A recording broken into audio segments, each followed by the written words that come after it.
ఈ పుస్తకాలను కొనుక్కొని చదవాలనుకునేవారు సత్యవాణి పబ్లికేషన్స్ 9652488668 పై సంప్రదించగలరు. ఉత్కంఠభరితమైన మధుబాబు గారి సోషియో క్రైమ్ థ్రిల్లర్ సిరీస్లో శిక్ష 11వ భాగం. అరే, నీ స్టెప్పులు చూస్తుంటే నాకు ఒక అనుమానం వచ్చింది. సినిమాల్లో గానీ టీవీల్లో గానీ బాక్సింగ్ ఫైటింగ్లు చూసావా?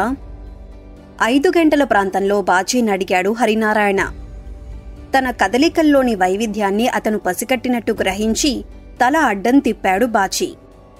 టీవీల్లో కాదు బాబాయ్, 3వ నెంబర్ ప్లాట్ఫామ్ మీద అరటిపళ్ళు అమ్ముకుంటుండే బల్దియా నీకు తెలుసా? బాబీగాడు వెంటనే అడిగాడు. బల్దియా పేరు చెవుల పడేసరికి అంగుళం మేర పైకి లేచాయి హరినారాయణ కనుబొమ్మలో. ఏరా, నువ్వు బల్దియా దగ్గర బాక్సింగ్ బిట్లు నేర్చుకున్నావా అని అడిగాడు వెంటనే. సిగ్గుపడుతున్నట్లు తల వంచుకుని, నేర్చుకోవటం అంటూ ఏమీ లేదుగాని ఖాళీ దొరికినప్పుడల్లా ఎలా నిలబడాలో ఎలా కొట్టాలో ఎప్పుడు వెనక్కి దూకాలో చెబుతూ ఉంటాడు అన్నాడు బాచీ. అంతకుముందు అతను బాబీగాడు తన దగ్గరికి రాగానే 2 సిమెంటు సంచుల నిండా బరకగా ఉండే ఇసుకని నింపించాడు హరినారాయణ. ఇప్పుడు వాటిలో ఒక సంచీని ఇవతలికి లాగి 4 అడుగుల ఎత్తులో ఉండేటట్లు ఎత్తి పట్టుకున్నాడు. కొట్టరా, ఇప్పుడు ఈ సంచిని బల్దియా చెప్పిన పద్ధతిలో గట్టిగా కొట్టు అని ప్రోత్సహించాడు. 4 అడుగులు వెనక్కి వేసి గుండెల నిండా ఊపిరి పీల్చుకున్నాడు బాచీ. కుడి పిడికిలిని గట్టిగా బిగించి కన్ను మూసి కన్ను తెరిచేటంతలో సిమెంటు సంచికేసి కొట్టాడు. ఫట్మని వినవచ్చింది శబ్దం. అతని పిడికిలి టచ్ అయిన ప్రదేశంలో ప్రత్యక్షమైంది అరచేయి వెడల్పున పెద్ద చినుగు. సంచిలో ఉన్న ఇసుకంతా కిందికి కారిపోకముందే అవతల పెట్టి బాచీని చాలా సీరియస్గా చూశాడు హరినారాయణ. ఏమైంది బాబాయ్, తప్పుగా కొట్టాడా? ఆ సంచి చాలా పలచగా ఉంది, ఇసుక పోసేటప్పుడే చిరిగిపోతుందని అనుకున్నా. హరినారాయణ తన ఫ్రెండ్ని తిట్టడానికి రెడీ అవుతున్నాడనుకుని అతను నోరు తెరవకముందే తను కల్పించుకుని అతనికి వత్తాసు పలికాడు బాబీగాడు. నువ్వు నోరు మూసుకుంటావా? అతని కేసి చురుకుగా చూస్తూ అన్నాడు హరినారాయణ. ఠగ్గున మూసేసుకున్నాడు బాబీగాడు నోటిని. వాడు చెప్పింది నిజమే, సంచి చాలా పలచగా ఉంది. వెంటనే అందుకున్నాడు బాచీ. మటుమాయమైపోయింది హరినారాయణ ముఖంలో ఉన్న సీరియస్నెస్. చిన్నగా నవ్వుతూ చేయి చాచి బాచీ బుగ్గను మృదువుగా తట్టాడు. సిమెంటు సంచి చిరిగిపోవటం సంగతి తర్వాత, ముందు మీ ఇద్దరి స్నేహం గురించి నాకు చెప్పండి. మీరెప్పుడూ కలిసే ఉంటారా అని అడిగాడు. పనిలో నుంచి వచ్చిన దగ్గర నుంచి తిరిగి పనిలోకి వెళ్లేటంత వరకు కలిసే ఉంటాం బాబాయ్. పనిలోకి వెళ్లిన తర్వాత అలా ఉండటం కుదరదు. నా పని నాకుంటుంది, వాడి పని వాడుకుంటుంది. ఏమాత్రం తడుముకోకుండా చకచకా చెప్పాడు బాబీగాడు. మీరు పెరిగి పెద్దవాళ్లైన తర్వాత కూడా అలాగే ఉండాలిరా. డబ్బులు సంపాదించటం కంటే కష్టమైన పని మంచి స్నేహితుణ్ణి సంపాదించటం. నిజమైన స్నేహితుడు పక్కన ఉంటే ఎటువంటి కష్టాన్నైనా చాలా తేలిగ్గా భరించవచ్చు. గుమ్మం దగ్గర ఉన్న కుర్చీలో కూర్చుంటూ అన్నాడు హరినారాయణ. నువ్వు చెప్పింది నిజమే బాబాయ్. బాచి గనక నా పక్కన ఉంటే ఎటువంటి పనైనా సరే తేలిగ్గా చేసేస్తాను. ఎన్ని దెబ్బలు తగిలినా కూడా నిప్పనిపించదు. మాత్రలు మింగాల్సిన అవసరం లేకుండానే జ్వరం తగ్గిపోతుంది అన్నాడు బాబీగాడు. డైరెక్ట్గా అతను తన ముందే తనను పొగడటం మొదలు పెట్టేసరికి కోపం వచ్చేసింది బాచీకి. అరే, నువ్వు నోరు మూసుకోకపోతే సిమెంట్ సంచిని కొట్టినట్టు కొట్టేస్తాను. పొట్ట చిల్లుపడి తిన్నదంతా బయటకొచ్చేస్తుంది అన్నాడు చిరాకుగా. వీడెప్పుడు ఇంతే బాబాయ్, కోపం వచ్చినట్టుగా మాట్లాడతాడు గాని నిజంగా కోపం రాదు. నా దగ్గరే కాదు, ఎవరి దగ్గరైనా అంతే. ఎటువంటి తిట్లు తిట్టినా గుడ్లప్పగించి అలా చూస్తూ ఉంటాడు అన్నాడు బాబీగాడు. ఏరా, నిజమేనా? ఎంత తిట్టినా కోపం రాదా? బాచీని అడిగాడు హరినారాయణ. ఎందుకు రాదు, వస్తుంది. వచ్చినంత మాత్రాన వాళ్ల మీద కలబడి పోట్లాట పెట్టుకోవటం కుదరదు కదా. అందుకని నోరెత్తి మాట్లాడకుండా మౌనంగా నిలబడతాను నిజాయితీగా చెప్పాడు బాచీ. అదిరా, అది సరైన పద్ధతి. ఈ ప్రపంచంలో మనం ఎవరికి భయపడినా భయపడకపోయినా కోపం వచ్చినా సరే దిగమింగుకుని నెమ్మదిగా మాట్లాడే వాళ్లకి మాత్రం తప్పకుండా భయపడాలి. కోపాన్ని దిగమింగుకోవటమంటే మన చుట్టూ ఉన్న పరిస్థితుల్ని జాగ్రత్తగా గమనించటమని అర్థం. మన కోపం వల్ల మనకే నష్టం ఎక్కువగా ఉంటుందని తెలుసుకోవటమన్నమాట. అర్థమైందా అడిగాడు హరినారాయణ. అంటే మనకెప్పుడు కోపం రాకూడదా? అనుమానాన్ని బయటపెట్టాడు బాబీగాడు. రావాలిరా, కోపం రావాలి. కోపం రానివాడు జీవితంలో పైకి రాలేడు. ఎందుకంటే వాడు ఒట్టి పిరికివాడే ఉంటాడు.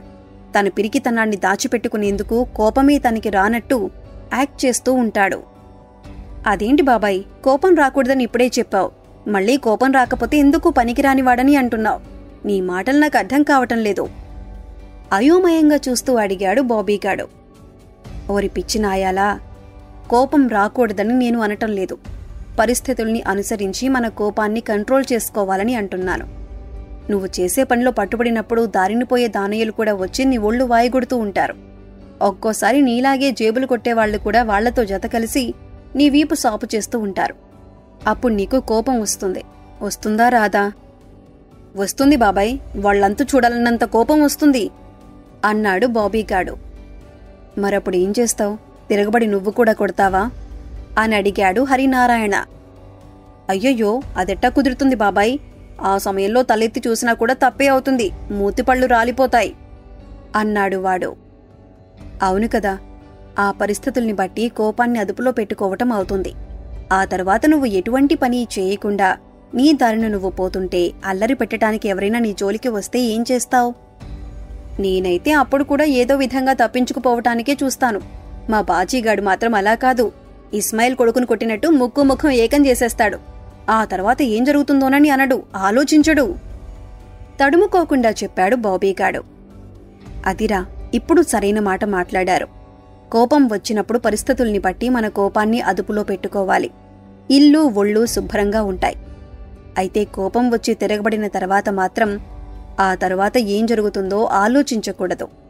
ఏం జరిగినా సరే ముందు ఎదుట ఉన్నవాడి పని అవుటైపోవాలి. అప్పుడే మనల్ని చూసి జనం భయపడతారు. అన్నింటికీ తెగించిన వాడికి ఈ లోకం దాసోహం చేస్తుంది. ఇప్పుడు అర్థమైందా అడిగాడు హరినారాయణ. బాగా అర్థమైంది బాబాయ్. మా బాచిగాడు సరిగ్గా అట్టాంటివాడే. కొడుకును కొడితే ఇస్మాయిల్ వచ్చి పిన్నితో చెబుతాడని గాని, తనని పట్టుకుని చెమడా లెక్కదీస్తాడని గాని ఆలోచించలేదు. మహామొండి సంతోషంగా చెప్పాడు బాబీగాడు. అరే బాచిగాడా, ఇందాక నువ్వు కొట్టిన దెబ్బ చాలా పవర్ఫుల్. వయసులో ఉండగా నేను కూడా అటువంటి దెబ్బలు కొట్టలేదు. నువ్వు జాగ్రత్తగా మనసు పెట్టి ప్రాక్టీస్ చేయి, బాగుపడతావు. అరే, దెబ్బలు కొట్టడంతో పాటు కాస్తంత చదువు కూడా ఉంటే నీకు మేలు జరుగుతుందిరా. కత్తి పట్టుకుని వీధిలోకెళ్తే నన్ను చూసి జనం దూరంగా పారిపోయారు. సరైన చదువు లేకపోవటం వల్ల మంచి చెడుల మధ్య ఉండే తేడా నాకు అర్థం కాలేదు. అందువల్ల చాలా నష్టం జరిగింది అన్నాడు హరినారాయణ. చదువు లేకపోతే ఏమిటి బాబాయ్, ఎవరూ చెప్పలేని కొత్త కొత్త సంగతులు నువ్వు చెబుతున్నావు. పిన్ని నీ దగ్గర చాలా మర్యాదగా మాట్లాడుతోంది అని ఆశ్చర్యంగా అడిగాడు బాచీగాడు.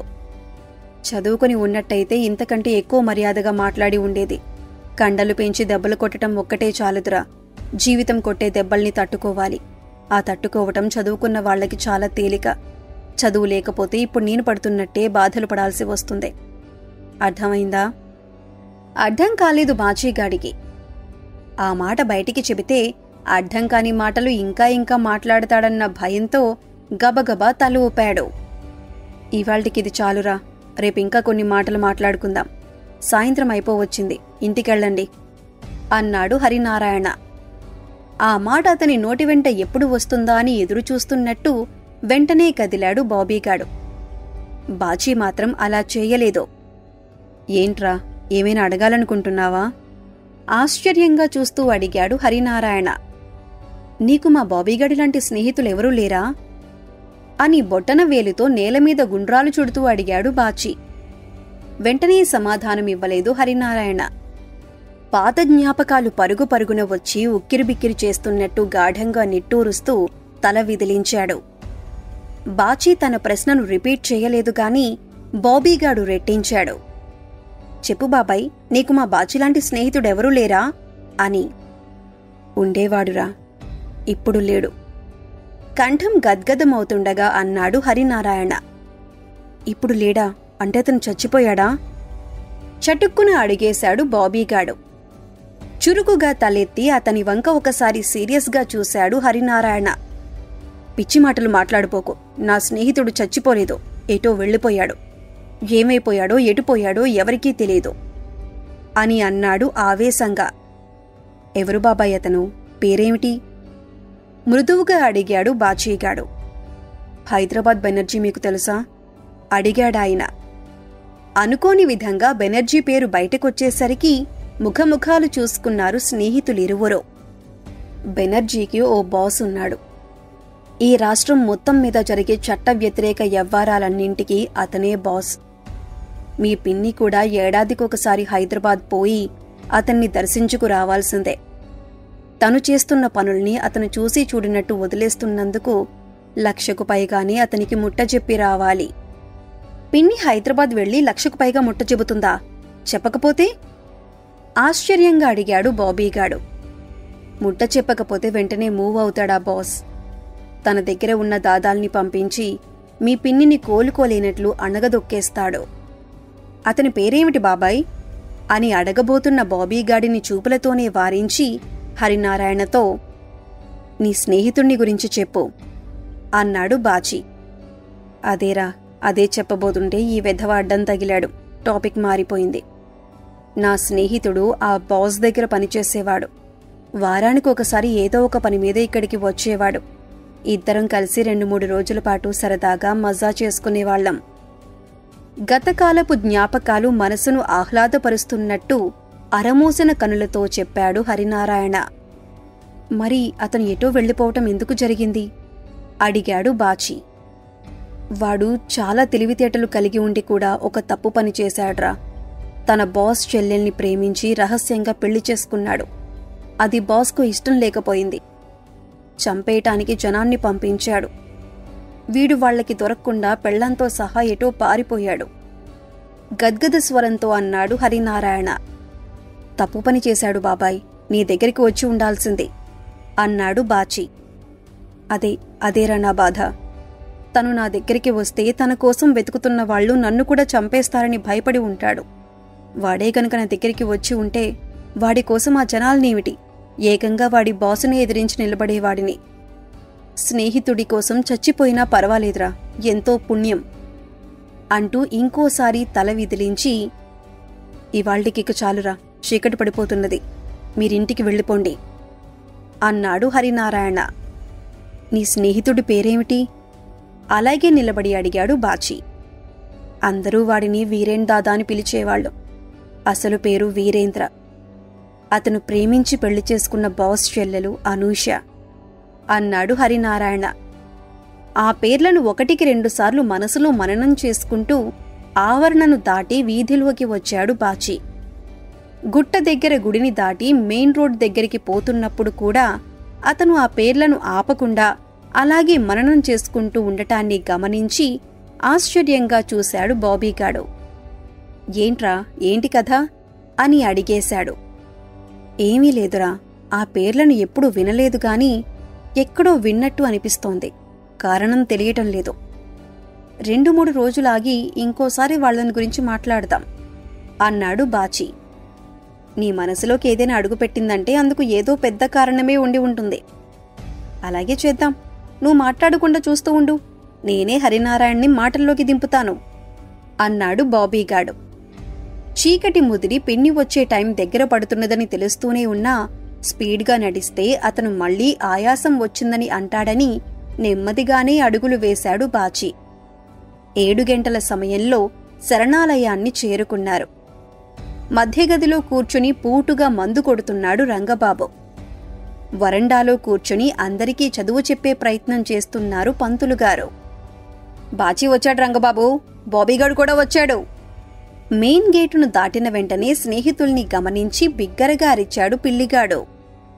వీడికి మధ్య నోరెక్కువైపోతోంది, ఊరుకుంటే లాభం లేదు సన్నటి కంఠంతో బాచీతో అన్నాడు బాబీగాడు. అందుకు బాచీ సమాధానం చెప్పకముందే పోలీస్ వ్యాన్ మీది సైరన్ మాదిరి చెవులు చిల్లులు పడేటట్లు వాళ్ళిద్దర్నీ పిలవనే పిలిచాడు రంగబాబు. రండ్రా లోపలికి, నీ యవ్వ, మీ ఇద్దరు గొంతులు నులిమి చంపేయాలి. ఎక్కడికి పోయారా? పొద్దుట్నుంచి ఏమయ్యారు?